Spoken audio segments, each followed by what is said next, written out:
রাতের সংবাদে আপনাকে স্বাগতম। প্রথমে জানিয়ে দিচ্ছি সংবাদ শিরোনাম। আটলান্টিক মহাসাগর থেকে রাশিয়ার পতাকাবাহী তেলবাহী ট্যাঙ্কার জব্দ করেছে যুক্তরাষ্ট্র।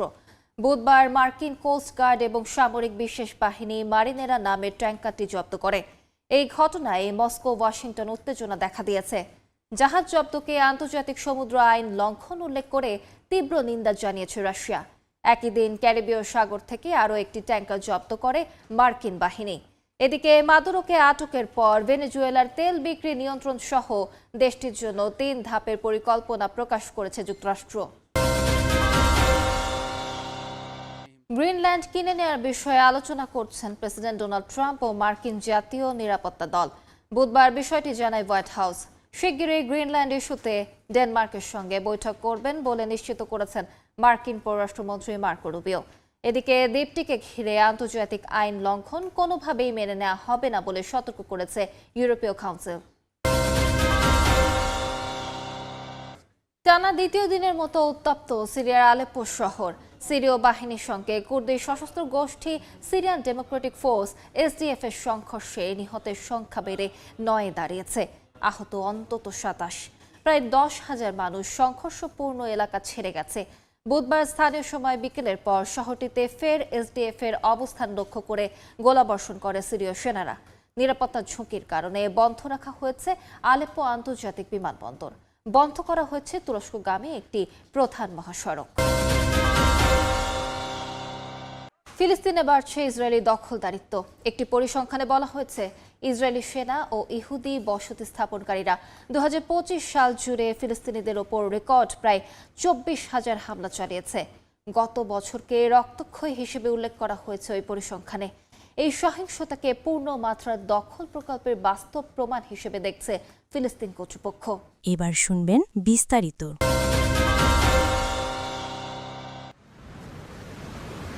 আটলান্টিক মহাসাগর থেকে ভেনেজুয়েলা সংশ্লিষ্ট রাশিয়ার পতাকাবাহী একটি জ্বালানি তেলবাহী ট্যাঙ্কার জব্দ করেছে যুক্তরাষ্ট্র। ট্যাঙ্কারটিকে পাহারা দিয়ে রাখতে মস্কো নৌবাহিনী মোতায়েন করেছে এমন খবরের মধ্যেই বুধবার এ পদক্ষেপ নিল দেশটি। মার্কিন কোস্টগার্ড এবং সামরিক বিশেষ বাহিনী মারিনেরা নামের ট্যাঙ্কারটি জব্দ করে বলে জানা গেছে। একই দিন ক্যারিবীয় সাগরে এম সোফিয়া নামের আরেকটি ট্যাঙ্কারও আটক করা হয়েছে। অতীতে মারিনেরা ট্যাঙ্কারে ভেনেজুয়েলার তেল বহন করা হতো, তবে বর্তমানে এটি খালি ছিল। এই খালি ট্যাঙ্কারটি যুক্তরাষ্ট্র জব্দ করেছে। ট্যাঙ্কারটির নাম আগে ছিল বেলা 1, এর নাম বদলে মারিনেরা রাখা হয়। গায়ানার পতাকাবাহী ট্যাঙ্কারটি পরে রুশ ট্যাঙ্কারে রূপান্তরিত করা হয়। এদিকে এই ট্যাঙ্কার জব্দ নিয়ে মস্কো ও ওয়াশিংটনের মধ্যে উত্তেজনা দেখা দিয়েছে। এই ঘটনায় তীব্র নিন্দা জানিয়েছে রাশিয়া। দেশটি বলেছে যুক্তরাষ্ট্র ট্যাঙ্কার জব্দ করে আন্তর্জাতিক সমুদ্র আইন ভঙ্গ করেছে। বিবৃতিতে রুশ পরিবহন মন্ত্রণালয় জানায় 1982 সালের জাতিসংঘের সমুদ্র আইন অনুযায়ী উন্মুক্ত সমুদ্রে জাহাজ চলাচলের পূর্ণ স্বাধীনতা রয়েছে। কোনো দেশই অন্য দেশে নিবন্ধিত করা কোনো জাহাজের উপর শক্তি প্রয়োগ করার অধিকার রাখে না। ভেনেজুয়েলার জন্য একটি 3 ধাপের পরিকল্পনা ঘোষণা করেছে যুক্তরাষ্ট্র। প্রথম ধাপে তেল বিক্রি ও রাজস্ব নিয়ন্ত্রণ, দ্বিতীয় ধাপে মার্কিন কোম্পানির প্রবেশ এবং দেশের রাজনৈতিক দল ও জনগণের মধ্যে সমঝোতা, এবং তৃতীয় ধাপে পুরানো সরকারের কাছ থেকে ক্ষমতা নতুন দলের কাছে হস্তান্তর অন্তর্ভুক্ত।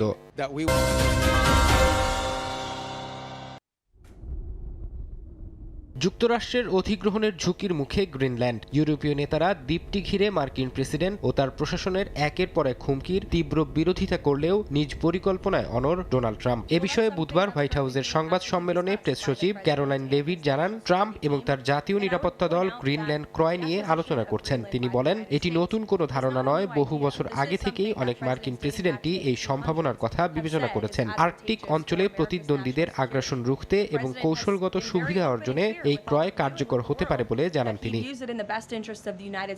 লিভিট আরও বলেন, ট্রাম্প সব সময় কূটনীতি ও কূটনৈতিক সমাধানকে প্রথমে প্রাধান্য দেন, তবে সব বিকল্প উন্মুক্ত রয়েছে বলেও জানান প্রেস সচিব। ভেনেজুয়েলা ও ইরান সম্পর্কিত পদক্ষেপের কথা উল্লেখ করে তিনি বলেন, যুক্তরাষ্ট্রের স্বার্থে কঠোর পদক্ষেপ নিতে প্রস্তুত আছেন ট্রাম্প, তবে প্রথম চেষ্টায় সমঝোতা ও আলোচনায় প্রাধান্য পাবে। গ্রিনল্যান্ড ইস্যুতে আগামী সপ্তাহে ডেনমার্কের সঙ্গে বৈঠক করবেন বলে জানিয়েছেন মার্কিন পররাষ্ট্রমন্ত্রী মার্কো রুবিও। তিনি বলেন, যুক্তরাষ্ট্রের জাতীয় নিরাপত্তা হুমকি শনাক্ত হলে দেশটির সব প্রেসিডেন্টেরই সামরিক বিকল্প বেছে নেয়ার অধিকার রয়েছে। এদিকে গ্রিনল্যান্ডের সাধারণ মানুষের প্রতি সমর্থন জানিয়েছেন ইউরোপীয় কাউন্সিল প্রেসিডেন্ট আন্তোনিও কস্তা। তিনি বলেন, গ্রিনল্যান্ড তার জনগণের অংশ এবং কোনো সিদ্ধান্ত তাদের অনুমতি ছাড়া নেওয়া যাবে না। তিনি সতর্ক করে বলেন, দ্বীপটিকে ঘিরে আন্তর্জাতিক আইন লঙ্ঘন কোনোভাবেই মেনে নেওয়া হবে না। ইউরোপ সবসময় বহুপাক্ষিক নীতি ও আইনকে সমর্থন করবে বলে জানান তিনি।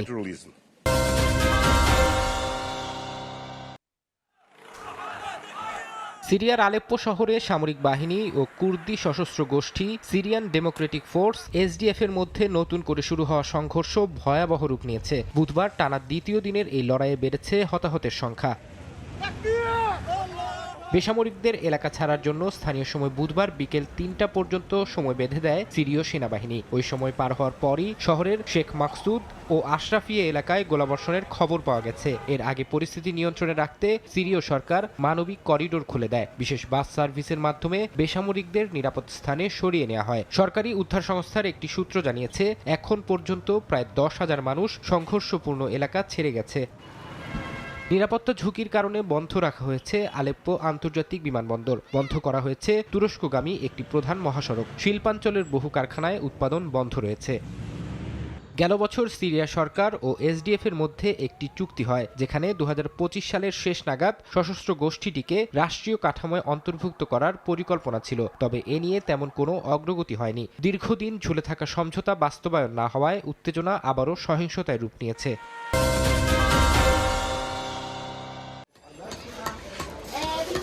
2023 সালের 7 অক্টোবর ইসরায়েলে ফিলিস্তিনের স্বাধীনতাকামী সংগঠন হামাসের নজিরবিহীন হামলার পর গাজায় শুরু হয় নেতানিয়াহু বাহিনীর আগ্রাসন। পশ্চিম তীরেও চলছে ফিলিস্তিনিদের উচ্ছেদে ইসরায়েলি অভিযান ও ইহুদি বসতি সম্প্রসারণ।